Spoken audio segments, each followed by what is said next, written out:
The 60s China was ruled by a vast bureaucracy, working as the Communist Party. Its charismatic leader, Mao Zedong, had uprooted the traditional Chinese way of life. He replaced it with what he believed to be an egalitarian, disciplined system working towards the betterment of the common Chinese. Fast forward 40 years, and China is still communist and still ruled by a vast oligarchy of bureaucrats. However, in modern China, communism is a mere rhetoric whose political slogans are just heard by the Chinese Communist Party, and its ideology has not seeped down to the masses. For these modern age communists, the ideology is not driven by economic equality but rather nationalist fervor. Nationalism and patriotism usually leads to a desire to throw weight around on the global stage.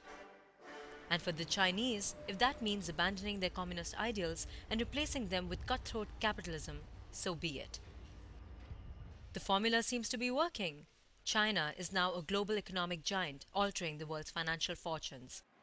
China is the case in point where the dividing line among the world's nations is no longer between communism and capitalism.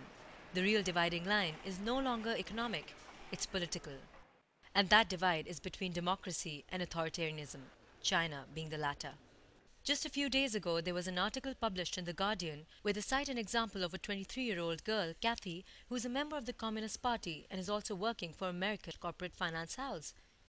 Kathy is the new face, or at least one of the new faces, of the 73 million strong Communist Party. For these modern age communists, ideology comes second and patriotism and nationalism is more stressed. Asked why they joined the party, they cite the influence of their parents, of the history of their great leaders taught at school, of how being a member helps get government jobs. They say that to be a member of the party is an honor. No doubt, China is in transition. However, the Chinese would still not explicitly claim they're capitalists. They would rather say they're perfecting communism through capitalism. Maheen, Mustafa, Dawn News.